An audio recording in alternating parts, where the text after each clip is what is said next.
তারেক রহমান কি ভোটার হয়েছেন? না, এখন পর্যন্ত ভোটার হন নাই। তা তো ভোটার হওয়ার সম্ভাবনা নাই, আর আজকে শেষ হয়ে গেছে। না, সুযোগ আছে ভোটার যদি হওয়া, নির্বাচন কমিশন বিবেচনা করে, যদি করে, তফসিলের পরেও যদি নির্বাচন কমিশন যদি বিবেচনা করে তার জন্য স্পেশাল আইন করতে হবে। আইন না, এই অপশনটা নির্বাচন কমিশনারদের আছে।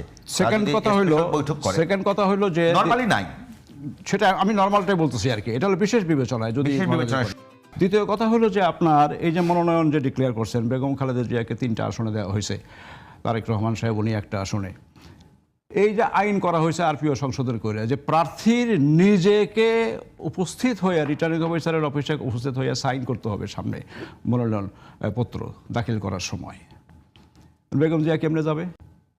উনি কিভাবে 3টে ইলেকশনে পার্টিসিপেট করবেন?